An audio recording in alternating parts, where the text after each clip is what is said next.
At the start of this summer, I decided to do the Daniel's Running Formula Gold Elite Plan. This is from the second edition, and I've been following the plan for about 10 weeks, and I'm concluding this training. So I wanted to share some of my thoughts and some of the things that I've learned from following Daniel's. My main goal was to sort of learn more about training principles and just try to understand how to train the human body to run long distance. I think the first thing that I learned was the importance of easy running. And you hear this all the time, take your easy days easy and your hard days hard. And it's actually really hard to do in practice because on easy days, it's so tempting to run a little faster than you should. So if I were to plug in my most recent time trial, my half marathon, into Jack Daniel's V.Running calculator, this is what it would show me as to what my easy range should be. My easy range, according to the V.Dot calculator, is 759 to 848, and I found that to be pretty accurate and reflective of where my easy run should be. I was more, I think, on the slower side, like 830 to 845. That was where I felt really comfortable. And I would say that what I've learned is that in the context of harder workouts, so threshold work, intervals, and long runs, these quality days, you really have to make sure that you take your easy days slower than you think, because you have to prepare yourself to feel fresh for the harder efforts. And I learned that, I would run way too hard on an easy day, and it was just like 15 or 30 seconds faster per mile. And then I could definitely feel that I wasn't fully fresh for my harder efforts the next day. So I personally find it really hard to take my easy days slow. And I think I have to convince my mind that I have to be forward-looking. I have to be future-oriented, meaning that I have to think, okay, I'm running slower today, even though I feel really good, because I need to prepare myself for the harder efforts to come. So the second thing that I've learned and am considering in my mind is the question of how many quality sessions should I have in a given training week? And should the training week even be like a calendar week of 7 days? So typically I've done my training in a 7-day cycle where I'll run 6 days and then take 1 day off. But I know some people do 9 days or 10 days. So in these past 10 weeks, the pattern has been to do 1 day where it's interval pace work, 1 day where it's threshold pace work, and 1 long run.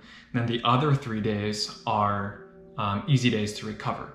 So there is a little bit of debate. Should I count the long run as a quality day or not? In my opinion, I would count the long run, specifically for beginner runners like me, as a quality day because it does take a little bit of time to recover from the effort. It's a hard effort, even though it's run at an easy pace.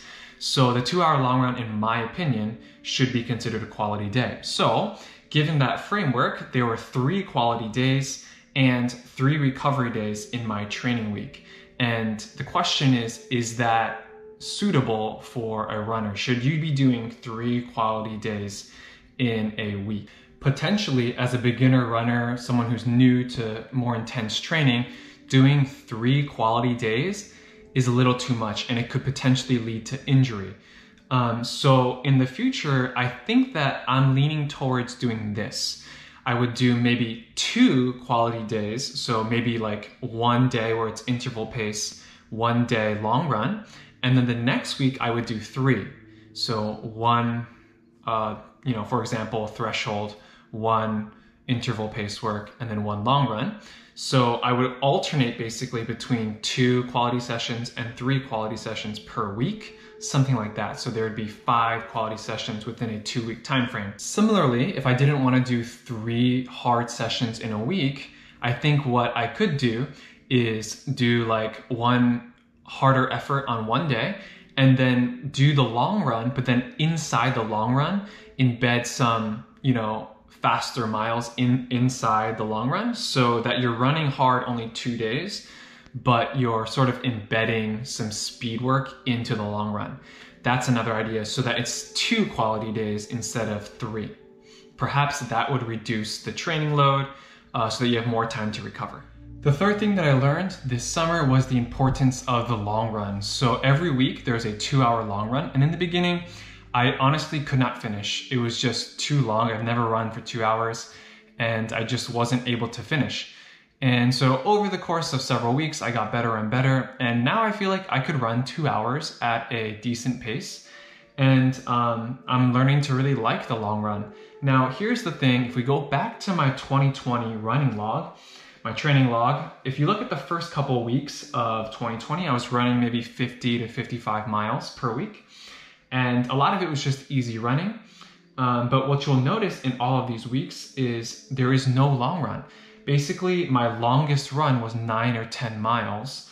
And that's only about 17 or 18% of my total weekly mileage. So there is an absence of a run that is significantly longer than all the other runs. So there really isn't a long run. What I think now is that we need to make sure that we have a long run, meaning it is disproportionately longer than any of the other runs. So a 2-hour long run for me in the summer was maybe about 25% of my total weekly mileage.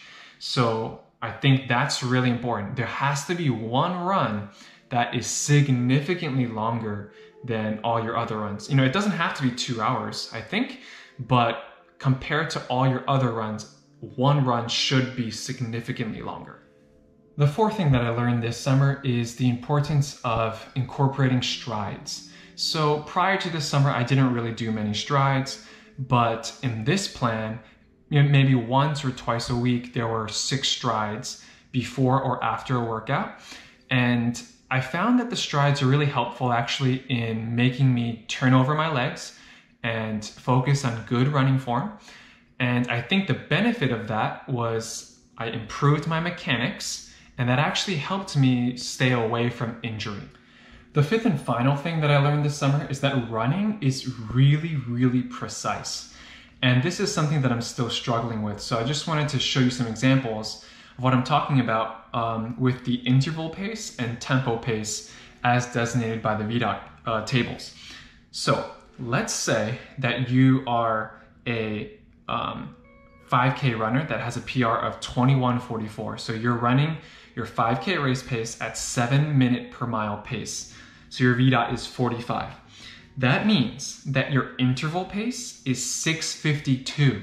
That's only 8 seconds faster than your race pace. So to me, that's like a really minuscule difference. Okay, so let's take another 5K runner. Let's say your 5K PR is 18:22, meaning that your 5K race pace is 5:55.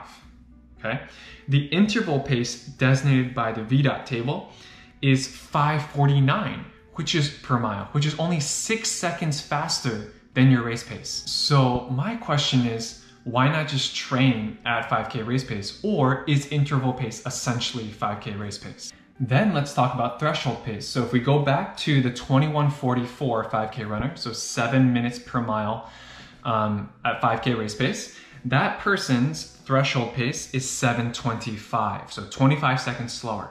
Now, if we take the 18:22 5K runner, so the race pace is 5:55, that person's threshold pace is 6:20. So again, 25 seconds slower than 5K race pace. Now, 25 seconds is actually a long time in running.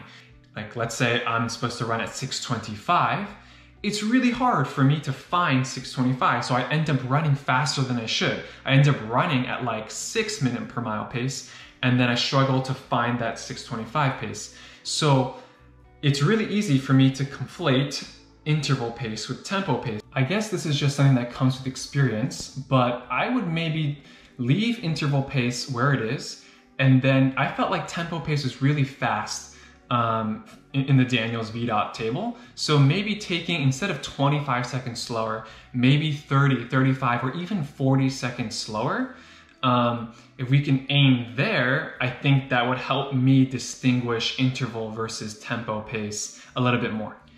Those are the things that I learned from Daniels, and I would definitely recommend this book. It has really helped me understand proper training intensities. And I've got to say, this has been probably the best training block that I've ever had. And so I plan to use a lot of these principles and a lot of the things that I've learned in future training. Peace.